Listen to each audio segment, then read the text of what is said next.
Androgyny is not trying to manage the relationship between the opposites, it is simply flowing between them.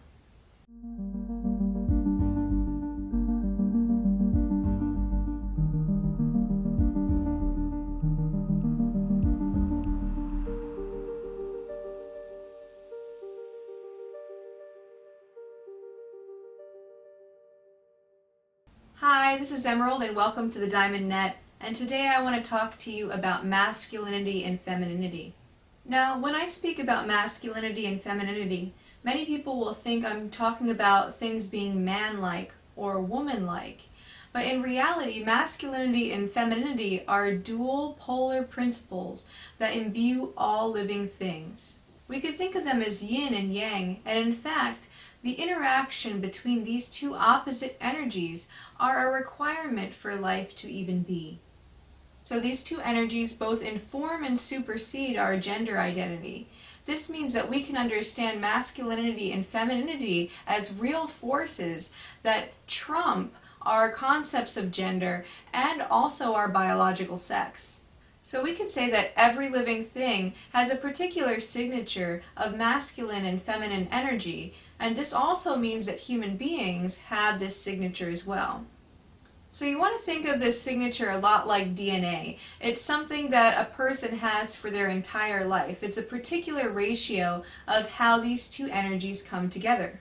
This signature is unconditioned and occurs naturally in all people, free from indoctrination and social constructs. Now, generally speaking, we can expect that most women will have a mostly feminine signature and most men will have a mostly masculine signature. However, there are an infinite amount of variations to this signature. This means that there could be men who are mostly feminine, women who are mostly masculine, or people who fall right in smack in the middle of the scale with an equal mixture of both energies. Many people who identify as homosexual actually have a non-traditional masculinity-femininity signature. However, this is not necessarily so, as sexuality is just one trait among thousands or even millions of other traits. So, for example, a man could be gay and be mostly masculine, even though his sexual preference could reflect more of the feminine principle. However, because sexuality is also part of this signature, it's also an unconditioned state, and this is why gay-straight conversion camps have never worked. So because of the inherent and unchanging nature of these energies, accepting and understanding our particular masculine-feminine signature is a necessity for being authentic. This comes first from accepting the fact that we're all androgynous. Now, with few exceptions, most eras and societies have held androgyny as a taboo, which causes a direct conflict with authenticity. Many societies have expected women to act feminine and men to act only masculine, and anybody who deviates from that norm could be subject to a host of terrible things: hatred, ridicule, ostracism, and even death. Social norms have often been in direct opposition to authenticity, causing people to repress certain traits and exaggerate others. Now, generally speaking, in contemporary Western society, our gender norms have gotten a little bit more relaxed, so androgyny isn't quite as taboo. This is especially true with the normalization and acceptance of the LGBT community that's been happening over the past decade or so. However, there are many gender-based taboos that need to be addressed, especially in relation to men expressing their feminine side. There are also many people who try to suppress either their masculinity or femininity in order to be seen as more socially ideal or sexually attractive. For example, a woman who wants to attract a traditionally masculine guy might suppress her masculinity and try to really highlight her femininity. And a woman who is maybe in a leadership position, if the society understands that masculinity is a leadership quality, she may try to exaggerate her masculinity and diminish her femininity. Now, it's okay to highlight particular traits within yourself. However, this type of repression is no good because it reduces the full depth of the personality. You want to be able to hold your masculinity and your femininity at the same time. But what are masculinity and femininity in the first place? Now this becomes a very loaded topic to talk about because we have so many different things going on at once. We have men and women being thrown in there, we have instincts, we have social conditioning, and we don't know exactly where one of those things stops and the other thing begins. We also have kind of a taboo about making generalizations, and so we don't want to fall into stereotyping, but I think that getting some generalizations can actually be very beneficial for understanding exactly what's going on. So it's very important to note that even though masculinity and femininity are unchanging throughout all cultures, their particular expressions are heavily dependent on the society and the cultural norms. For example, wearing makeup in contemporary America is seen as a feminine trait, where, let's say if we're talking about a Native American tribe from hundreds of years ago, wearing makeup was what men did for going to war, so it was seen as a masculine thing. So we're not going to even attempt to cherry pick different traits from different cultures and determine, oh, this one's more feminine than that one, this one's masculine, because those things don't really have that meaning until we put it on them. But we can make some generalizations about the very essence of masculinity and the very essence of femininity. Now, to examine these two essences, we'll look at the goddess Durga. Now, Durga is a goddess, and so she looks like a woman. Her body is that of a woman. However, in each of her 8 to 10 arms, depending on which depiction you see of her, she holds a symbol of a male god, and in fact a weapon from a male god. And thus she is called invincible. She's a perfect symbol for androgyny because she represents the feminine essence, the feminine energy source, and the particular masculine expression of that energy source. So the feminine is representative of the whole, whereas the masculine is representative of the particularities and detail. So we could say that the essence of masculinity is doing, and the essence of femininity is being. Now, doing is pretty self-explanatory. It's pretty straightforward. We just act, and in fact, we value this one a lot in our society because we're very focused on progress and enterprise. But what is being? Does that mean that femininity is just about existing? Doesn't that sound a little lazy and reductionistic to women? Well, this particular spiritual truth has been misinterpreted and used to keep women from doing important work in the world, and it seems to speak to the idea that women should be seen and not heard. However, again, because these energies are in every single person, it does not mean that women should just be and men should just do. However, any negative associations that we have with being actually reflect our own masculine bias toward doing. In fact, doing and being are equal in value because they're both prerequisites for even existing in the world. Now, to explain the concepts of doing and being a little better, we'll look at the elements in alchemy: earth, water, fire, and air. Earth and water are the feminine elements, and air and fire are the masculine elements.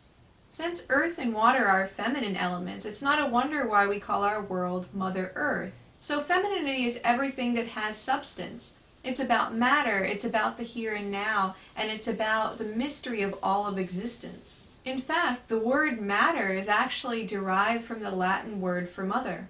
Since fire and air are the masculine elements, we could say that masculinity is an energy that doesn't have solid substance on its own.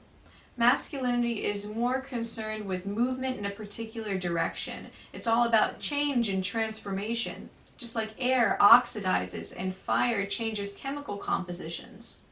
I'll also give you a list of other masculine and feminine traits. Now remember, these aren't men's traits and women's traits. These are masculine and feminine traits, and so people have a mix of all of these things. Alright, and I'll list the feminine traits over here and the masculine traits over here. Listening and speaking, cooperation and hierarchy, internal and external, whole and parts, big picture and details, instincts and morals, Mother Nature and Father Time, earth and heaven, chaos and order, creativity and productivity, emotional and logical, compassion and justice, relationship-based morality, rules-based morality, the body and the mind, experiences and theories, material and spiritual, concrete and abstract, beauty and utility, non-linear and linear, right brain and left brain. So when I went through this list, what were your feelings? Make note of any strong positive or negative reactions to any of these dichotomies. So chances are, even though I said that anybody could have any of these traits, you probably related the feminine traits back to women and the masculine traits back to men. However, if you found yourself feeling very smug about maybe one particular thing, if a trait that you like lined up with your gender, or maybe a little indignant if a trait that you like didn't line up with your gender, you want to really look at those and examine those for authenticity. So for me, I always valued logic quite a lot, and I valued it very highly over emotions. And in fact, I always thought emotions were kind of a sign of weakness up until I hit about 20 and started really looking into this type of work that I've been doing. You know, I used to think, oh, you know, somebody who's able to be logical, rational, cool-headed, that is the best way to be. But for me, I would always try to diminish my more emotional side. However, that was completely inauthentic. In reality, I'm actually a very sensitive person. And the reason why I was so keen on only being logical is because it was a thing that society valued, because our society tends to value more masculine traits. And so I repressed my femininity and over-exaggerated my masculinity in this case. In fact, the more that I look into information like this about masculinity and femininity, I find that I have an implicit bias toward masculine traits, even though I'm a more feminine person. I've actually come to find that this is a pretty common phenomenon among women and among men, to repress their feminine traits and to try to over-exaggerate their masculine traits, and I think that this causes a lot of society's problems. That's because when we repress one aspect or trait of ourselves, its equal opposite shadow trait comes up. Now, shadow traits are negative traits that aren't natural, and they come from repressions. So if we repress our masculine drives for doing and following higher principles, then the feminine shadow starts to rear its ugly head. We become passive-aggressive, vain, whiny, fretful, irrational, manipulative, devouring, and clingy. We may also engage in hedonism of various sorts and practice gossip and social ostracism of others to make ourselves feel better. Think evil queen, valley girls, Stepford wives, poisoning your children with candy. This is the feminine shadow, and if you have issues with these, then you likely have resistance to your own masculinity. However, if we repress our femininity, we have an entirely different array of ugly traits that pop up. This is when the masculine shadow makes an appearance. The masculine shadow includes violence, aggression, rape, war, unhealthy competition, greed, monopolization of land and resources, sexual objectification, perfectionism, and authoritarianism. Also, this can cause us to be increasingly abstract and ungrounded, so this sometimes results in a complete loss of ability to relate to people or function as a person.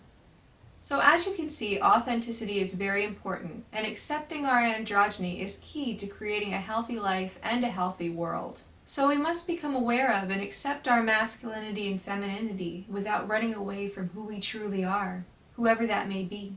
Well, that's all I have for now. I hope that you enjoyed this video. If you did, go ahead, give it a big thumbs up and click the subscribe button below. Also, pose any questions that you might have for me down below in the comments section. I do a Q&A segment every other Wednesday, and if I think that I could do justice for your question, I'll go ahead and I'll answer it on my show.